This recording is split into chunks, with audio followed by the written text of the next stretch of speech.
आज हम chapter number 4 start करने लगे हैं, जो बिल्कुल प्योरली एक न्यूमेरिकल चैप्टर है जिसमें आपको साथ साथ पैरेलली चलना पड़ेगा होमवर्क करते हुए। अगर आप साथ साथ न्यूमेरिकल्स नहीं करोगे, पीछे रह जाओगे बैच से, फिर आप लोग सफ़र करोगे, बाद में कोई कराएगा नहीं, और ये एग्ज़ाम में प्रॉपर ढंग से आता है। National income, what is meant by national income? National income हम कहते हैं NNP एट FC। ये हमने चैप्टर नंबर 3 में पढ़ा था, तो एक छोटा सा रिवीजन कर देते हैं पहले, फिर स्टार्ट करते हैं। हमको क्वेश्चन में दिया होता है या हम निकाल लेते हैं GDP एट MP, और हमको जाना होता है NNP एट FC। यहाँ से यहाँ तक जाना है। ये है gross domestic product at market price, net national product. अब मैंने आपको बेसिकली 3 फॉर्मूले बताए हुए हैं। पहला फॉर्मूला, पहले इसको लिखते हैं ढंग से, ये है क्या? ग्रॉस डोमेस्टिक, जिनको पिछली बार वैसे सबने होमवर्क कर ही लिया था, प्लस बस 1-2 बच्चे थे जिनको थोड़ी प्रॉब्लम आई थी कि सर हमको ये नहीं समझ आ रहा, हमको वो नहीं समझ आ रहा, वो इन 2 एन में कंफ्यूज हो गए। जब आप वीडियो साथ साथ देखोगे ना, सब कुछ पता लगेगा आपको। तो मैं एक बार दोबारा से एक्सप्लेन कर रहा हूँ। ग्रॉस डोमेस्टिक प्रोडक्ट, और ये होती है MP market price at market price, कि मार्केट प्राइस पे ग्रॉस डोमेस्टिक प्रोडक्ट कितनी है। और ये मार्केट प्राइस होता क्या है, ये इसको कैसे पता लगता है, ये मैंने चैप्टर नंबर 3 में ऑलरेडी करा रखा है, तो वो चीज़ मैं रिपीट नहीं करूँगा, मैं सिर्फ फॉर्मूले पे आऊँगा। ग्रॉस डोमेस्टिक प्रोडक्ट से हमने जाना नेट नेशनल प्रोडक्ट पे। तो ग्रॉस, अगर ग्रॉस है उसकी जगह पे आपका वर्ड यूज़ हो सकता है नेट, डोमेस्टिक की जगह पे आएगा नेशनल। कभी ऐसा नहीं होगा कि नेशनल यहाँ आ जाए और नेट यहाँ आ जाए, ऐसा नहीं होता। जैसा मैं लिख रहा हूँ वैसा ही रहता है। ग्रॉस बनता है नेट, डोमेस्टिक बनता है नेशनल, प्रोडक्ट वैसे का वैसा रहता है, इसमें कोई चेंज नहीं है, इसका कोई फॉर्मूला नहीं है। बेसिकली 3 फॉर्मूले हैं, और मार्केट प्राइस बनता है आपका फैक्टर कॉस्ट। अब इससे आसान तरीके से मैं नहीं समझा सकता। जब आपको ग्रॉस दिया है और आपको नेट निकालना है, पिछले वीडियो में मैंने, पिछले चैप्टर में सॉरी, मैंने आपको 3 फॉर्मूले दिए थे। ग्रॉस से नेट निकालना है तो आप डेप्रीसिएशन को माइनस कर दो, सिंपल सी बात। अगर ग्रॉस दिया है और आपको नेट निकालना है तो डेप्रीसिएशन को आप लोग क्या करेंगे? माइनस। तो फर्स्ट फॉर्मूला क्या हो गया कि नेट निकालने के लिए, कोई भी चीज़ नेट निकालने के लिए ग्रॉस माइनस डेप्रीसिएशन। और सिंपल सी बात है, मान लो अगर ग्रॉस दिया है, डेप्रीसिएशन माइनस करके नेट निकल जाएगा, और अगर नेट दिया है तो डेप्रीसिएशन इधर माइनस है, इधर जाके ऐड कर दो, नेट में डेप्रीसिएशन ऐड कर दो कि ग्रॉस निकल जाएगा। तो फॉर्मूला एक ही चलने दो याद करने के लिए। डोमेस्टिक दिया है, नेशनल निकालना है, तो हम क्या करते थे? डोमेस्टिक से नेशनल में ऐड करते थे NFIA, net factor income from abroad. तो अगर आपको डोमेस्टिक दिया है, सॉरी नेशनल निकालना है, तो डोमेस्टिक प्लस NFIA। अभी NFIA का फॉर्मूला मैं साइड पे लिख दूंगा कि अलग से फॉर्मूला क्या होता है। तो या ग्रॉस से, देखो जब आपको ग्रॉस से नेट पे जाना है तो डेप्रीसिएशन माइनस होगी आपकी, जब आपको ये डेप्रीसिएशन माइनस होगी। जब आपको डोमेस्टिक से नेशनल पे जाना है बीच वाले, तो आपका NFIA ऐड हो गया, ठीक है। लास्ट बचता है मार्केट प्राइस से फैक्टर कॉस्ट में जाना है, तो आप लोग माइनस करेंगे नेट इनडायरेक्ट टैक्सेस NIT। तो जब आपको फैक्टर कॉस्ट निकालनी है तो मार्केट प्राइस में NIT माइनस कर दोगे तो आपका फैक्टर कॉस्ट आ जाएगी। और इसके हमने छोटे छोटे क्वेश्चन किए भी थे। ये आपके बेसिक 3 फॉर्मूले हैं। अब आते हैं सब्सिडरी फॉर्मूले कि व्हाट इज़ NFIA। NFIA का फॉर्मूला मैंने लिखवाया था, net factor income from abroad है। अगर इसको फुल फॉर्म लिखेंगे तो यहाँ पे फ्रॉम है, net factor income from abroad. ये निकालते कैसे हैं? तो नेट फैक्टर या factor income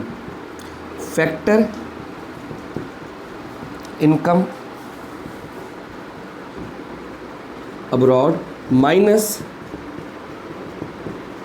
factor income to abroad.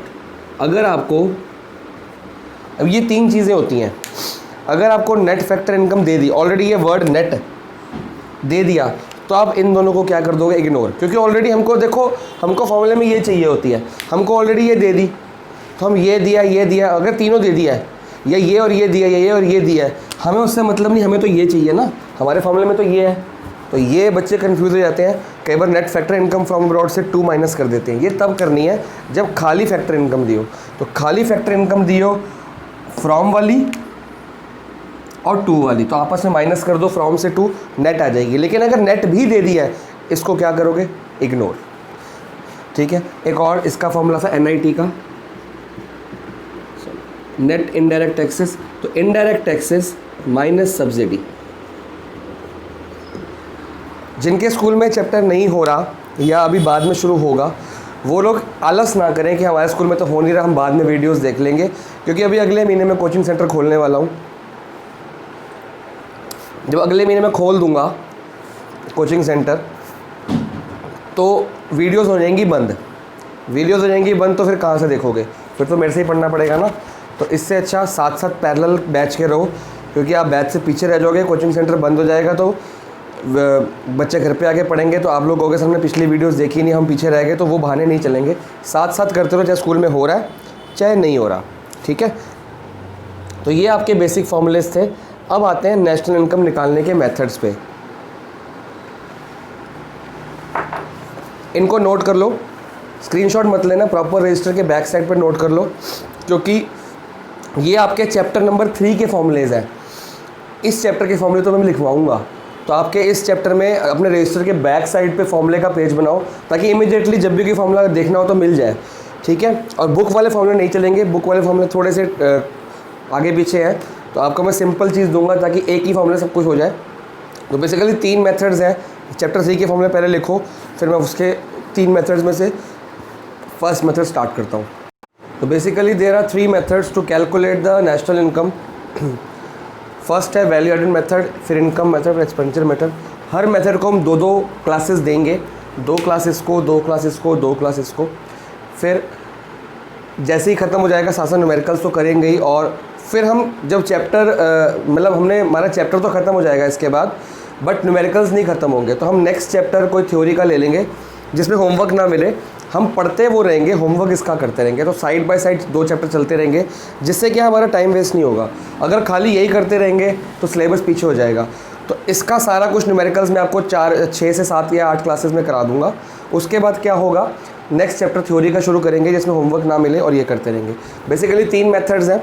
आज हम स्टार्ट करेंगे वैल्यू एडेड। नॉर्मल इन्फॉर्मेशन दे देता हूँ कि 3 मेथड्स हैं, चाहे आप इससे निकालो, चाहे इससे निकालो, चाहे आप इससे निकालो। जो आंसर आता है ना, आंसर मतलब क्या निकालना होता है हमने, NNPFC, नेशनल इनकम। इसको नेशनल इनकम बोला जाता है।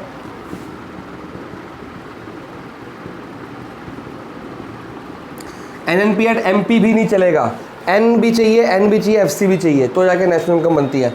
ये निकालने का जो आंसर आता है वो सेम होता है।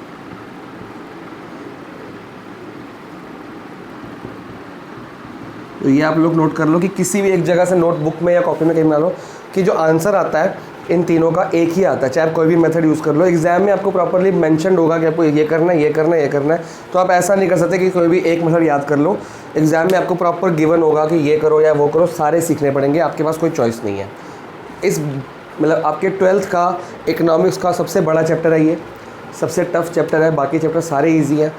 12th की economics as compare to 11th easy है, अभी तक आपको पता लग गया होगा। 11 में तो स्टैट्स के भी न्यूमेरिकल्स थे और माइक्रो के भी न्यूमेरिकल्स थे, दोनों में ग्राफ्स भी थे।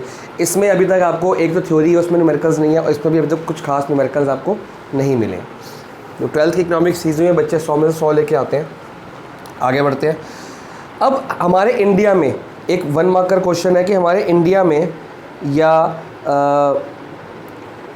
किसी भी कंट्री में ये नेशनल इनकम निकालता कौन? नेशनल इनकम निकालनी ज़रूरी ना हमारे देश, आप पर्सनल, आपके फादर हैं या कोई बिजनेसमैन है, अपनी पर्सनल इनकम निकालता है कि पूरे महीने में कितना मेरे को प्रॉफिट हुआ, कितना लॉस हुआ, मेरी इनकम कितनी है। इसी तरह हर कंट्री अपनी इनकम निकालती है, वो कंट्री की इनकम को नेशनल इनकम बोला जाता है। तो हर कंट्री में निकालता कौन सा है, एक 1 मार्कर क्वेश्चन है कि नेशनल इनकम मेजर कौन करता है। तो नेशनल इनकम मेजर करता है CSO, central statistical organisation.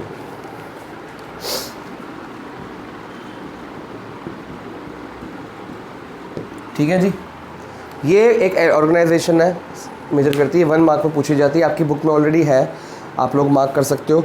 Book में मैं आपको बताया तो नीचे ग्रे कलर का पॉइंट दिया हुआ है, उसमें आपको मिल जाएगी, वहाँ से मार्क कर लेना। अब हम स्टार्ट करते हैं अपना first method, that is value added method. We are going to start the value added method. आप बुक के पीछे, कॉपी के पीछे ये सब लिख लीजिए और मैं आपको फॉर्मूलेज दिखाऊंगा, 3 से 4 फॉर्मूलेज हैं। इतना इजी नहीं है समझना, बड़े प्यार से स्लो समझाऊंगा। व्हाट डू यू, पहले इसका मतलब समझते हैं। वैल्यू एडेड का मतलब क्या है, वर्ड से समझ आ रहा है यार। वैल्यू ऐड किसी की वैल्यू में ऐड है, किसी की कॉस्ट में ऐड है। फॉर एग्जांपल, मैं एक बेकर हूँ, मैंने ब्रेड बनानी है, ब्रेड बना के आगे बेचनी है, तो मेरे को पहले आटा चाहिए। मैंने फ्लावर लिया, आटा लिया 500 रुपये का। जब मैंने आटा लिया 500 रुपये का, तो मैंने मशीनरी लगाई, लेबर लगाई, करा के उसमें 700 रुपये की वो बेच दी।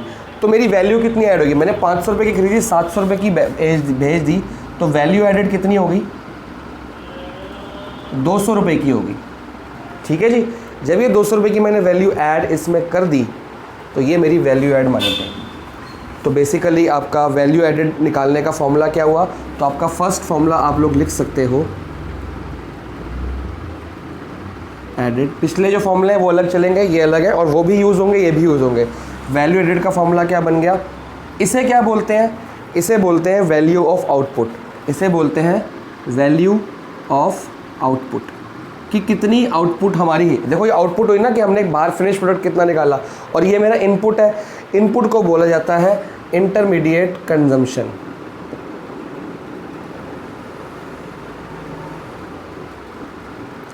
अगर आपको याद हो, हमने चैप्टर नंबर 1 था, चैप्टर नंबर 2 में इंटरमीडिएट कंजम्पशन किया था, कि अगर मैं एक हलवाई हूँ और मिठाई की दुकान है, या मेरी मिठाई की दुकान है, मैं अगर वो चीनी खरीदता हूँ, तो मैं चीनी मिठाई बनाने के लिए खरीदूंगा और आगे बेचूंगा, तो मेरा इंटरमीडिएट गुड होगा शुगर। अगर मैं एक हाउस होल्ड हूँ, अपने घर में चाय बनाने के लिए चीनी है, वो मैं चाय में डाल के पी लूँगा, तो वो मेरा आउटपुट है, फाइनल गुड है। तो हमने चैप्टर नंबर 2 में पढ़ा हुआ है फाइनल गुड और इंटरमीडिएट गुड के बीच में फ़र्क। और अगर आप भूल गए हो, जो ज़्यादातर बच्चे भूल जाते हैं, तो वहाँ पे जाके एक बार रीड मार लो मेरे कहने पे, तो आपको पता लग जाएगा। जैसे एक स्वीट्स की शॉप के लिए, एक स्वीट शॉप के लिए शुगर क्या है, फाइनल गुड है, क्योंकि उसने उसका सामान बना के आगे बेचना है। लेकिन एक हाउस होल्ड के लिए जो शुगर है, एक सॉरी उल्टा लिख दिया मैंने, हाउस होल्ड के लिए शुगर क्या है, फाइनल गुड है, क्योंकि उसने उसको फाइनली यूज़ करना है। लेकिन एक स्वीट शॉप के लिए, जिसने आगे मिठाई बना के बेचनी है, शुगर क्या है, एक इंटरमीडिएट गुड। एक छोटा सा एग्जांपल है, इससे आपको थोड़ा सा पिक्चर क्लियर हो गई होगी। बाकी जो एग्जांपल है आपके ऑलरेडी चैप्टर नंबर 2 में दिए हुए हैं, और आपने मेरे को इसका टेस्ट भी दिया था, तो प्लीज़ इसको जाके क्लियर करो वहाँ पे। तो वैल्यू एडेड का फॉर्मूला क्या बन गया, इसमें से हमने ये माइनस किया ना, 700 में से 500 माइनस किया, 200 रुपये आया, तो फॉर्मूला बन गया value of output minus intermediate consumption.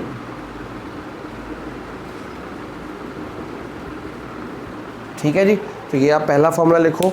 अब इसमें बहुत सारी चीज़ें आती हैं कि यार ये वैल्यू ऑफ आउटपुट कैसे निकलेगी, या क्वेश्चन में दी होगी कि नहीं दी होगी, ये इंटरमीडिएट कंजम्पशन कैसे आएगी, तो मैं भी सब बताता हूँ आपको। बेसिकली आपको पहली चीज़ मिल गई कि वैल्यू एडेड निकालनी कैसे है। अब वैल्यू एडेड तो आपने निकाल ली। इसी तरह से मान लो ये जो बंदा है, क्या कहते हैं, इसी एग्जांपल को और आगे लेके चलते हैं। इसने 500 रुपये की ब्रेड ली और 700 रुपये का इसने फ्लावर लिया और ब्रेड बना के हमने इसको 700 रुपये में बेच दी। अब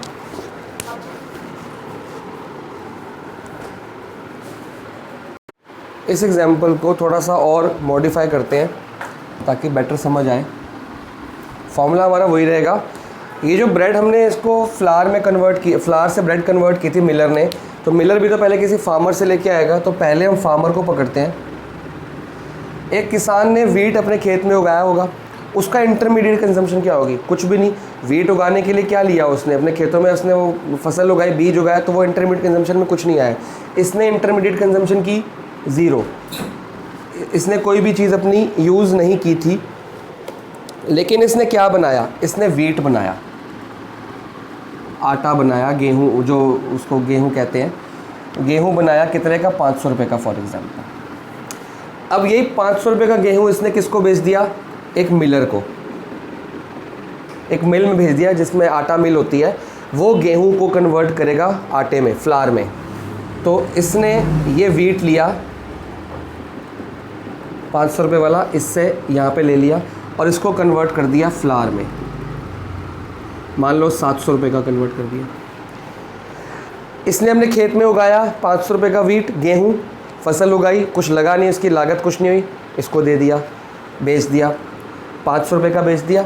मतलब इसका कुछ लगा नहीं, इसको लगा के मार्केट में बेचने जाऊँगा, 500 रुपये इसको मिल गया। इसने 500 का ख़रीदा, आगे उसको कन्वर्ट किया आटे में, जो आटा पैक करके 700 रुपये बेच दिया। अब 700 रुपये का किसको बेचा? बेकर को। ठीक है, बेकर को 700 रुपये का बेच दिया फ्लार। अब ये 700 रुपये का फ्लार बेकर ने कन्वर्ट कर दिया ब्रेड के अंदर, जो 1000 रुपये की बिकी बनी, और 1000 रुपये की ब्रेड फाइनल कंज्यूमर को बेच दी। कंज्यूमर मतलब हम लोग, हमारे कंज्यूमर हाउस हमारे घर पे आ गई। ठीक है, अब हमारे घर पे आ गई तो हमने खा ली, तो हमारा तो कोई इंटरमीडिएट कंजम्पशन होगा नहीं, क्योंकि हमने उस ब्रेड को खा लिया, ख़त्म हो गया। तो हम तो यहाँ पे इस लाइन में आएंगे ही नहीं, क्योंकि हमारा काम तो ख़त्म हो चुका है। तो ये एरो भी हटा देते हैं, ठीक है ना, या लगा देते हैं, आप लोग को समझ लेना, ये वाला कंसिडर नहीं किया जाएगा। फाइनल कहाँ तक वैल्यू ऐड हुई? यहाँ पे तो खाली यहाँ की वैल्यू, इस लाइन में कोई वैल्यू ऐड हुई? कुछ नहीं ऐड हुआ। वैल्यू ऐड हुई थी यहाँ से यहाँ तक। इसमें कितनी वैल्यू ऐड हुई? फॉर्मूला क्या है? Value of output minus intermediate consumption. कि इसने 0 की खरीदी, 500 में बेच दी, तो वैल्यू एडेड आ गई 500 रुपये। Simple formula. फिर इसने 500 रुपये की आगे इसको बेची और इसने 700 रुपये की बना दी, इसने 200 रुपये ऐड किए, उसकी वैल्यू में 200 रुपये ऐड किए। ठीक है, फिर ये 700 की इसने खरीदी, इसके लिए इंटरमीडिएट थी ना, क्योंकि इसने आगे बेचनी थी। जो भी चीज़ आप खरीदते हो उसमें कुछ ऐड ऑन करके बेचने के लिए, वो इंटरमीडिएट होती है, और जो आप बेचते हो वो आउटपुट होती है, बता चुका हूँ। तो आपने ये खरीदी, इसमें कुछ ऐड ऑन किया, फाइनल ये बेची, तो इंटरमीडिएट ये, फाइनल ये। तो पहले तो क्वेश्चन में समझना आना चाहिए कि इंटरमीडिएट कौन सा है, फाइनल कौन सा है। हमेशा फाइनल चीज़ की वैल्यू इंटरमीडिएट से ज़्यादा ही होती है, और उन दोनों वैल्यूज़ में जो फ़र्क होता है आउटपुट में, ये आउटपुट मतलब फाइनल, फाइनल में और इंटरमीडिएट में जो फ़र्क होता है 300 रुपये का, वो आपका वैल्यू एडिड होती है। तो इस मैटर में टोटल वैल्यू कितनी ऐड हुई? ये तो वैल्यू एडिड खाली फार्मर की है, ये वैल्यू एडिड खाली मिलर की है, ये वैल्यू एडिड खाली बेकर की है। आप कंट्री की नेशनल इनकम निकाल रहे हो, हम मैक्रो इकोनॉमिक्स पढ़ रहे हैं, माइक्रो नहीं। माइक्रो होती तो हमको सिर्फ ये निकालने को बोला होता। मैक्रो पढ़ रहे हैं, पूरे देश की एग्रीगेट निकाल रहे हैं नेशनल इनकम, तो ये आपकी आ जाती है 1000 रुपये, और इसे बोला जाता है gross value added at market price. ठीक है जी, इसे क्या बोला जाएगा? Gross value added at market price. तो लिख लो ग्रॉस वैल्यू, मैंने छोटा लिखा है, मैं बोलता रहा हूँ साथ साथ, आप लिखो gross value added at market price. ठीक है, तो सारे वैल्यू एडेड को ऐड करने के बाद gross value added at market price निकलती है, और इसी को, जो सारे ऐड करने के बाद, इसी ग्रॉस वैल्यू एडेड बहुत सारी अलग अलग इकोनॉमीज़ की निकलती है। प्राइमरी सेक्टर की अलग निकाल लो, उसकी अलग निकाल लो, और इसी को हम जीडीपी भी कहते हैं, जीडीपी एट मार्केट प्राइस। अगर आपको खाली एक इकोनॉमी दी है तो आप इसी को जीडीपी मान लोगे। अगर 2 से 3 इकोनॉमीज़ दी हैं, सबको ऐड कर दो तो आपकी जीडीपी आ जाएगी। तो अगर आपको 2 से 3 इकोनॉमीज़ दी हैं, for example gross value added at market price of primary sector. Primary sector आपको पता है, जैसे फार्मर्स वगैरह होते हैं, उनका ग्रॉस वैल्यू एडेड निकालोगे। जो प्राइमरी मैन्युफैक्चरिंग सेक्टर होता है, फार्मर्स हो गए, फैक्ट्रीज होगी वगैरह वगैरह, plus gross value added of या एमपी सेकेंडरी सेक्टर,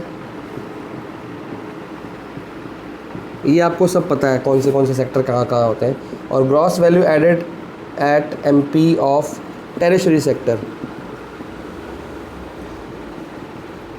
जो सर्विस सेक्टर होता है, इन सबको जब आप ऐड कर दोगे, जो फाइनल आंसर आएगा वो आपका आएगा जीडीपी एट एमपी। ठीक है। अगर आपको खाली क्वेश्चन में प्राइमरी दिया है तो आपका ये इक्वल टू ये हो गया, बाकी की वैल्यू नहीं है। अगर 2 दिए तीसरा नहीं दिया तो इनको ऐड करके लिख दो। खाली ये दिया है तो ये हो गया, तभी मैंने यहाँ पे लिख दिया। अगर एक ही चीज़ दी है तो यही आपका जीडीपी बन जाएगा। अगर 2 से 3 मार्केट्स दिए तो सब मार्केट्स को ऐड कर दो जीडीपी। अब इससे हमको जाना का है अपना नेशनल इनकम में, इससे आप फिर नेशनल इनकम में जा सकते हो। आपको पता है कहाँ क्या क्या करना है। ग्रॉस से नेशनल में जाने के लिए माइनस करोगे डेप्रिसिएशन, डोमेस्टिक से नेशनल में जाने के लिए ग्रॉस से नेट में जाने के लिए डेप्रिसिएशन माइनस करोगे, डोमेस्टिक से नेशनल में जाने के लिए एनएफआईए ऐड कर दोगे, और मार्केट प्राइस से फैक्टर कॉस्ट में जाने के लिए एनआईटी माइनस कर दोगे। ये भी मैंने बताया था। तो जब आपका इस फॉर्मूले से जीवीए आ जाएगा, ग्रॉस वैल्यू एडेड आ जाएगी। पहले खाली वैल्यू एडेड आएगी, उन सारी वैल्यूज एडेड को ऐड कर दो। बेसिकली ये क्या है, ये सिग्मा ऑफ वैल्यू एडेड तो है, सारी वैल्यू एडेड को ऐड कर दो, जीवीए बन जाएगी। उस ग्रॉस वैल्यू एडेड को जीडीपी मानेंगे, जीडीपी में से डेप्रिसिएशन माइनस करके एनएफआईए ऐड करके एनआईटी माइनस करके net national product at factor cost निकाली जा सकती है।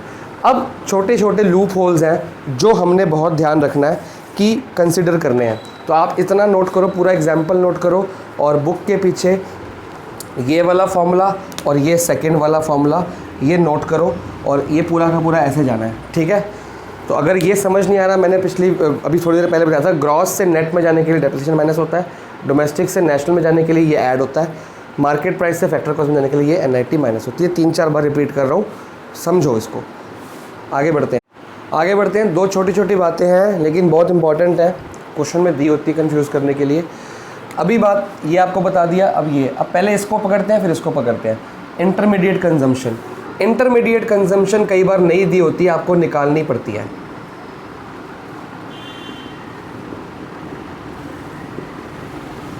ठीक है, ये आपको निकालनी पड़ती है। अब इसको निकालने का फॉर्मूला, पहला फॉर्मूला तो ये हो गया आपके पास। इंटरमीडिएट कंजम्पशन होता क्या है कि कितना हम गुड्स खरीद रहे हैं उसको कुछ बना के, जैसे मैंने 500 का गुड खरीदा, उसमें कुछ वैल्यू ऐड कर दी 200 रुपये की, उसको 700 का बेच दिया, तो ये मेरी आउटपुट होगी, ये मेरी इनपुट होगी, और ये मेरी वैल्यू एडेड होगी। यही कर रहे हैं ना हम। 500 रुपये की चीज़ 700 बेची तो 200 रुपये वैल्यू एडेड होगी। तो हम ये इनपुट की जो बात करते हैं ये होती है हमारी इंटरमीडिएट कंजम्पशन। अब इंटरमीडिएट कंजम्पशन जो हम निकाल रहे हैं, जो हमको इस चैप्टर में चाहिए, वो चाहिए नेशनल वाली चाहिए, पूरे देश की चाहिए। डोमेस्टिक अगर दी होगी तो वो नहीं लेनी, डोमेस्टिक को नेशनल बनाना पड़ेगा आपको, वो आपको पता है, एनएफआईए ऐड करके आप बना सकते हो। या एक और काम है, ये जो इंटरमीडिएट कंजम्पशन अगर आपको क्वेश्चन में दे दी, इसमें 3 केसेस बनते हैं। केस 1, अगर आपको इंटरमीडिएट कंजम्पशन क्वेश्चन में दे दी, मान लो बुक में एग्जांपल भी है, मान लो दिए 1200 रुपये, ये लिखनी है आपने। अगर इंटरमीडिएट कंजम्पशन दे दी 1200 और साथ में इंपोर्ट्स भी दिए हुए हैं, इंपोर्ट्स कितने कह रहा है बुक वाला, 300 रुपये। तो इंपोर्ट्स भी तो इनपुट होते हैं ना। इंपोर्ट्स मतलब हमने कितने गुड्स खरीदे, बाहर के देश से कितने गुड्स खरीदे, कितना रॉ मटेरियल खरीदा, उसको फिनिश गुड बनाया। तो आप बोलोगे सर इंपोर्ट्स भी तो इंटरमीडिएट कंजम्पशन में आनी चाहिए, बिल्कुल आने चाहिए। लेकिन जब आपको इंटरमीडिएट कंजम्पशन दी है तो इसमें कुछ नहीं लिखा, डोमेस्टिक है कि नेशनल, तो आप ये कंसिडर करोगे कि ये नेशनल है। अगर क्वेश्चन साइलेंट है तो इंटरमीडिएट कंजम्पशन आपको पता है कि वो क्या है, नेशनल ही होती है ऑलवेज। जब भी इंटरमीडिएट कंजम्पशन वर्ड दिया है इसका मतलब है ऑलवेज नेशनल है।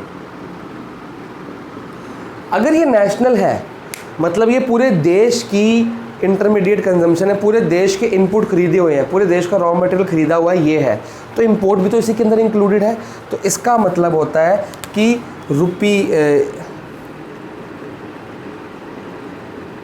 It means imports of 300 is already included in intermediate consumption। IC मतलब इंटरमीडिएट कंजम्पशन, तो हम दोबारा से उसको नहीं लेंगे। तो इस केस में अगर आपको यहाँ पे वैल्यू ऑफ इनपुट डालना हो, सॉरी इंटरमीडिएट कंजम्पशन आ रही हो, तो therefore intermediate consumption is equal to 1200 है। 300 रुपये को आप इग्नोर करोगे क्योंकि वो ऑलरेडी इसके अंदर इंक्लूड है। ये पहला केस है, केस 2। समझ गए? अगर आपको इंटरमीडिएट कंजम्पशन दे दी, या आपको intermediate consumption I think case 2 में नहीं दी है, इंटरमीडिएट कंजम्पशन नहीं दी, हमें नहीं पता, नॉट गिवन। इसमें दी थी, अगर कंजम्पशन दे दी है तो आप इसी को ले लोगे, इसको इग्नोर कर दोगे, ठीक है ना। इसमें से इंपोर्ट्स एक्सक्लूड किए जाते हैं।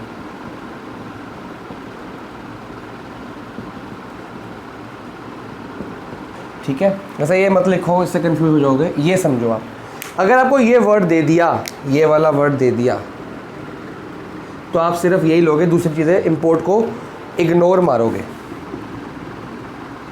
क्योंकि ऑलरेडी नेशनल आ चुका है आपका और ऑलरेडी इंपोर्ट इंक्लूडेड है। ठीक है, अब इंटरमीडिएट कंजम्पशन नॉट गिवन, लेकिन इंटरमीडिएट कंजम्पशन होता क्या है कि जितना गुड्स रॉ मटेरियल इनपुट्स आपने खरीदे हैं वो दे दिया, तो आपको दे दिया है परचेज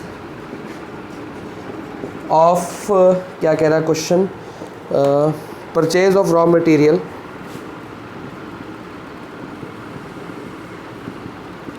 फ्रॉम डोमेस्टिक फॉर्म।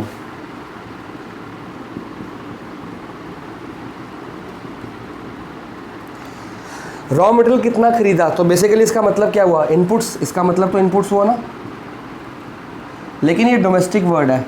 तो अगर आपको ये दे दिया, कितना दे रहा है, 500 रुपये, और साथ में इंपोर्ट्स भी दे दिया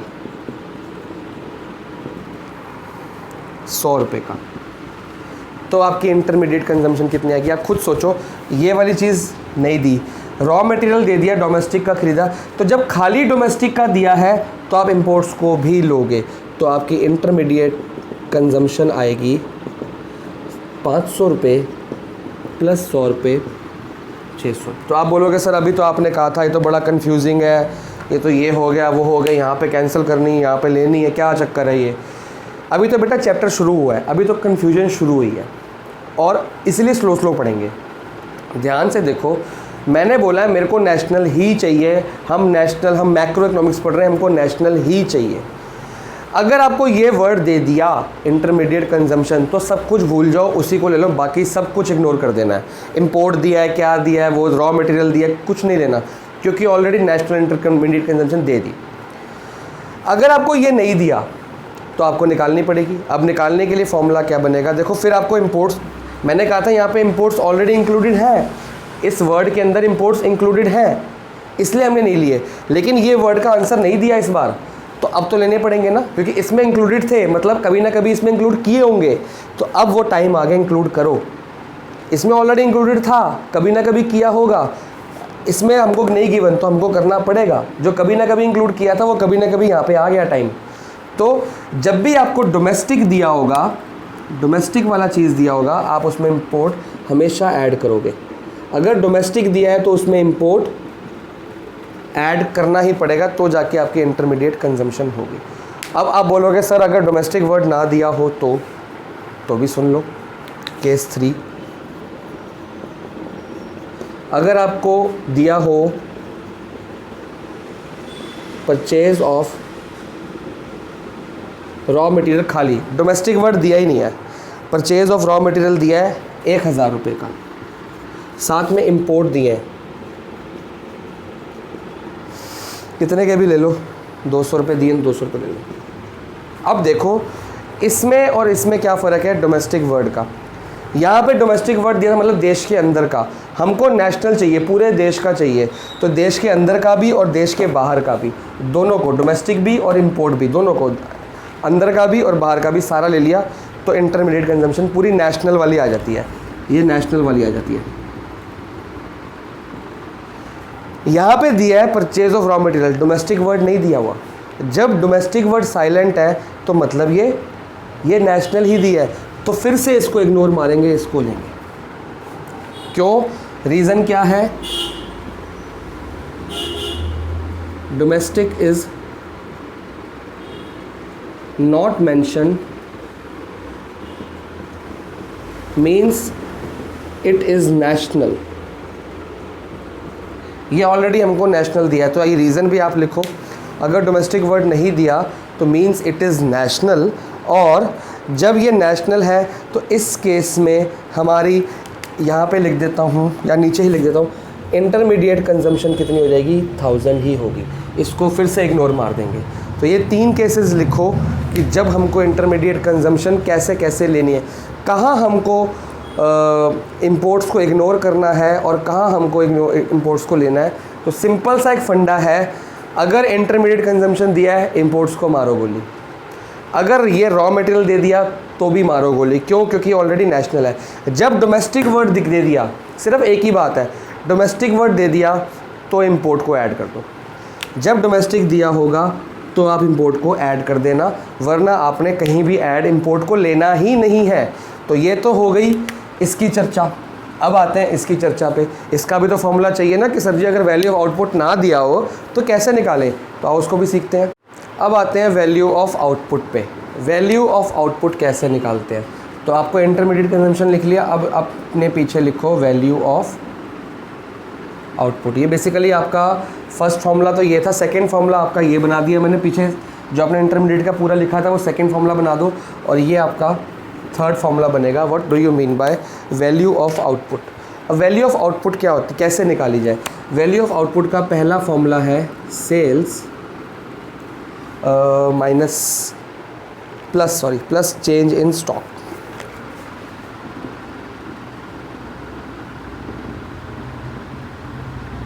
ठीक है, ये वैल्यू ऑफ आउटपुट निकालने का फॉर्मूला है। इसके अलावा और आप ये भी यूज़ कर सकते हो, अगर किसी जगह पे आपको सेल नहीं दी, मान लो एक एग्जांपल की क्वेश्चन में सेल नहीं दी, तो सेल कैसे निकालते हो? कोई चीज़ आपने सेल करनी है या सेल खरीदी मार्केट से, तो उसका निकालने का फॉर्मूला क्या है? प्राइस कितने की है वो इनटू क्वांटिटी। तो ये लिख लो। अगर सेल नहीं दी तो आपको प्राइस या क्वांटिटी दी होगा प्लस चेंज इन स्टॉक, एक ही बात है। ठीक है, अभी तो फॉर्मूले शुरू हुए हैं बेटा, अभी तो एक फॉर्मूला तो ऐसा है यहाँ से लेके यहाँ तक चलता है, तो अभी सीखते रहो। ठीक है, इसमें आपको वो निकालनी है। अब बात आती है, सेल तो मैंने बता दिया, अब चेंज इन स्टॉक का फॉर्मूला क्या है? तो आप इसको लिख सकते हो, चेंज इन स्टॉक अगर आपको निकालनी है तो चेंज इन स्टॉक का फॉर्मूला है closing stock minus opening stock.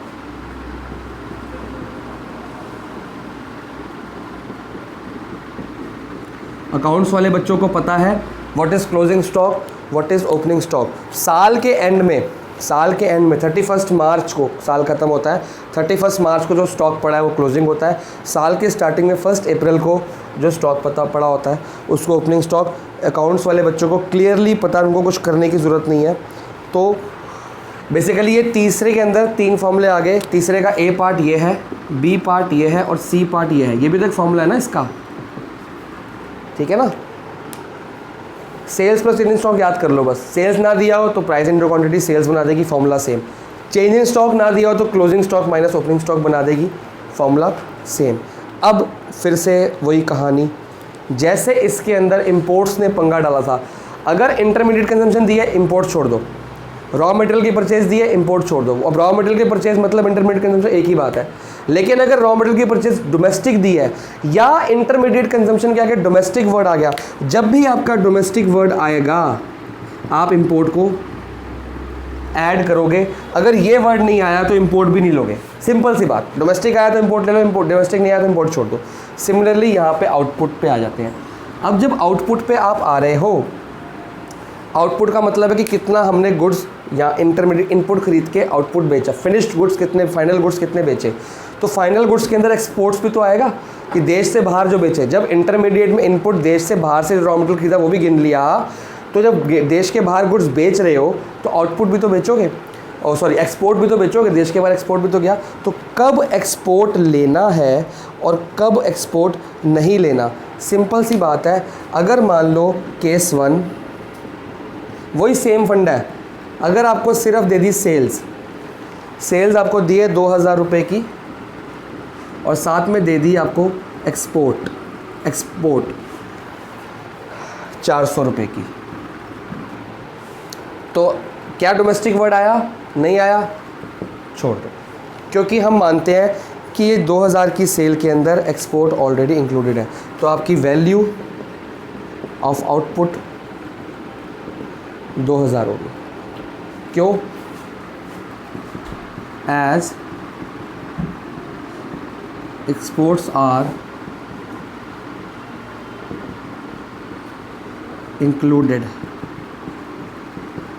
हम ये मानते हैं जब तक ये सेल्स के आगे डोमेस्टिक वर्ड नहीं दिया, एक्सपोर्ट इसके अंदर इंक्लूडेड है। केस 2, अगर आपको सेल्स ना देके अब डोमेस्टिक वर्ड दे दिया,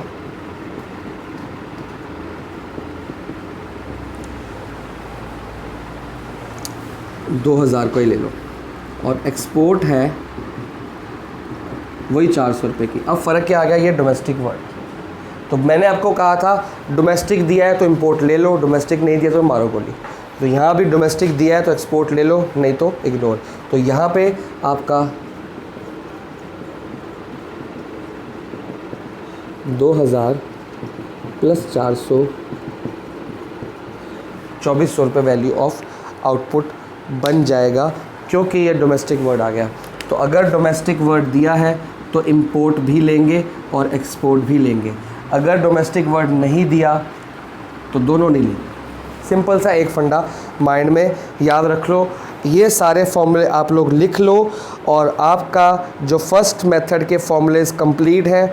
अगली क्लास में मैं आपको डबल काउंटिंग का मतलब और इनमें क्या क्या चीज़ें, फॉर्मूलेज याद करके रखना, इनमें क्या क्या चीज़ें हम नहीं लेते, एक्सेप्शंस, जिसकी वजह से हमारा क्वेश्चन गलत ना हो जाए, वो मैं आपको लिस्ट दूंगा कि कौन सी चीज़ें इसमें नहीं लेनी, ताकि हम डबल काउंटिंग ना कर लें। नहीं लेने का मतलब क्या होता है कि already include.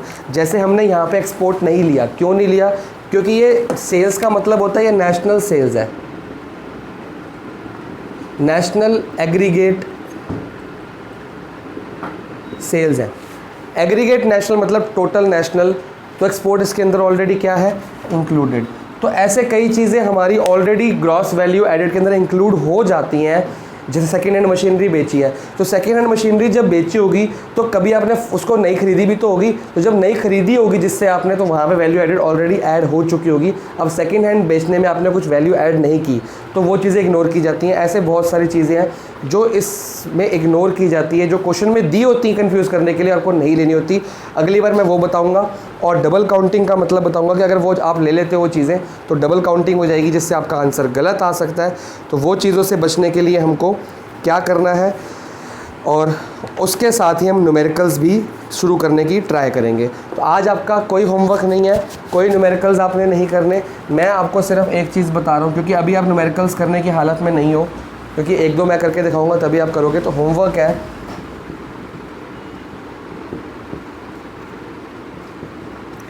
Learn all formulas thoroughly. अगर फॉर्मूलाज लर्न नहीं होंगे तो आगे क्वेश्चन ही समझ नहीं आएगा। फिर आप कहोगे सर हमने वीडियो देख ली, हमको पल्ले नहीं पड़ा, बच्चे आगे निकल गए, पीछे रह गया, मैं पीछे रह गई, कुछ भी हो सकता है। तो लर्न ऑल फॉर्मूलाज थॉरली, ये आपका आज का काम है।